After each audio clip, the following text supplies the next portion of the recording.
Welcome. This is Paula Chafee-Scardomalia of DiviningTheMuse.com with your Monday Tarot message from the Muse for the week of January 2nd.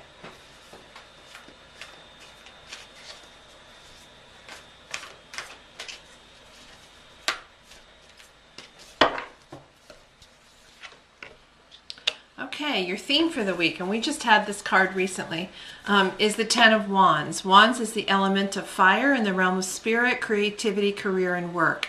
And here we have the number 10. 10 is not the end, 9 is the end. 10 is that point of moving from ending into beginning again. It's like marks that turning point. And you can see here this guy is heavily laden with these 10 wands, belly crawling to get to where he needs to go to put the load down. So your theme for the week is to look for the places where you need to drop the load, where you need to put aside the project that you've been carrying for too long that is really finished and you just needed to let go of it, or to let go of some of the stuff in the studio that is kind of slows your energy and weighs your energy down. You know, in terms of feng shui and other things, that it's not good to have stuff sit and gather energy, and it kind of keeps things from moving forward. So really look this week for places where you need to stop, finish, drop, let go. Your focus for the week is the Six of Coins. Coins is the element of earth in the realm of home, health, and wealth. Anything you can touch, taste, or feel. And 6 here, this number, it's an even number that kind of not quite so much motion, but here this card is really about having you focus this week on how am I using my resources? Do I have as much coming in as going out? You can see one hand has more coins than the other, and this hand is waiting for this coin to drop in order to come back into balance again.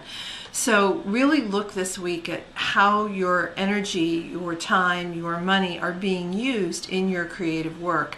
Are you giving it away for other things and leaving your creativity begging? Then take action this week. This is a major arcana card.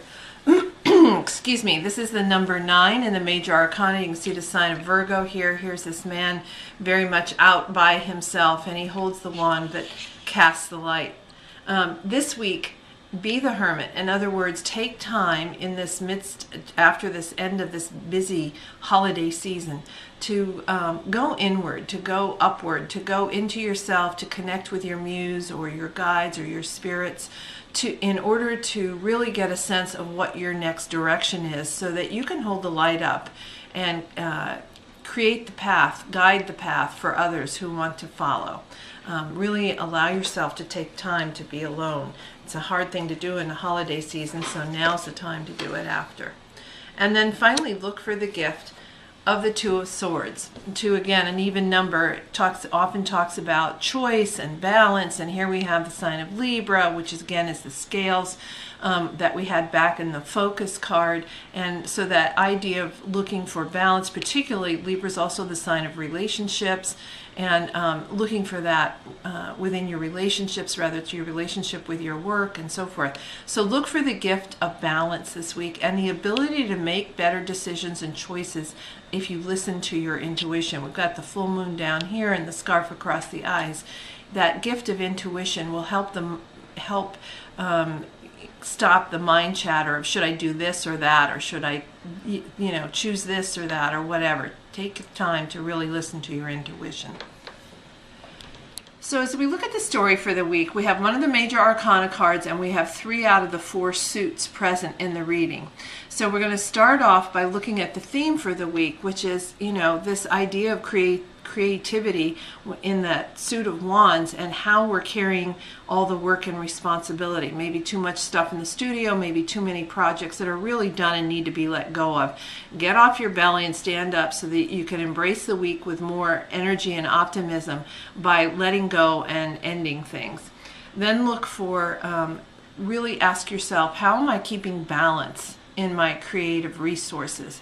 Am I giving as much time to my creativity as I give to everything else? Am I giving as much of my energy to my creativity as I give to everything else? Look at where my creativity might go begging. Then give yourself time to get away to be thoughtful, to be inward, to be really thinking about planning the year so you can choose your path and then light the way for others to follow. And then finally this week, really pay attention to your intuition so that when it comes to making choices and decisions, there's a balance that's in relationship so that you're balancing your mind activity with your intuition. And this is Paula Chafee-Scardomalia, DiviningTheMuse.com, wishing you a happy new year and divine musings.